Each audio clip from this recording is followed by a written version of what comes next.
Fakta tentang Banser yang mulai dilupakan publik.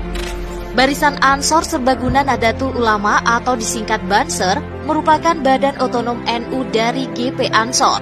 Banser adalah institusi yang selalu mengklaim sebagai lembaga yang siap untuk berada di barisan terdepan dalam pengamanan NKRI.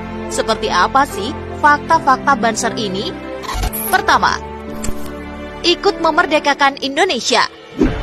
Banser dibentuk pada tahun 1924 oleh Kiai Haji Abdul Wahab Hasbullah dan para pendukungnya bersama Laskar Hizbullah dan beberapa kalangan pesantren saling bahu-membahu mengusir para penjajah.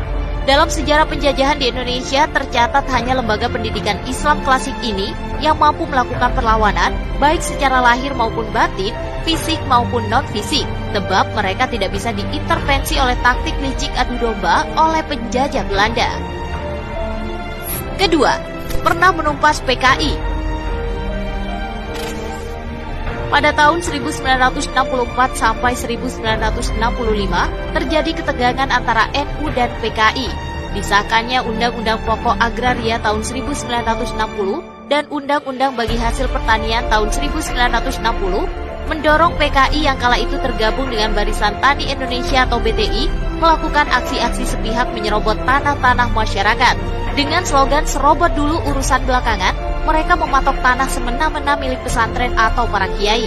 Setelah melakukan rapat darurat, akhirnya GP Ansor di bawah komando Muhammad Zainuddin Qayyubi, mereka mencoba melindungi tanah milik masyarakat. Hampir setiap hari terjadi bentrokan fisika. Namun akhirnya pada tahun 1965, PKI dan BTI hancur berantakan.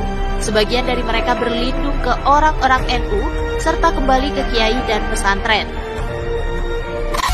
Ketiga, punya kisah heroik. Pada tahun 2000-an, umat Kristen saat itu sering mendapatkan teror dari para teroris. Sebagai anggota Banser, pemuda bernama Rianto ikut serta dengan anggota lainnya untuk menjaga gereja dari serangan teroris. Saat sedang berjaga, Rianto melihat ada seonggok tas mencurigakan yang sudah dipastikan adalah bom peledak. Tanpa pikir panjang, Rianto kemudian berlari menjauhkan tas tersebut dari lingkungan gereja dengan cara melemparkannya ke dalam selokan. Namun naas, bom ternyata meledak lebih cepat setelah terkena air. Tubuh Rianto terlempar hingga puluhan meter dan akhirnya tewas. Keempat, berlatih ala militer. Sebagai upaya untuk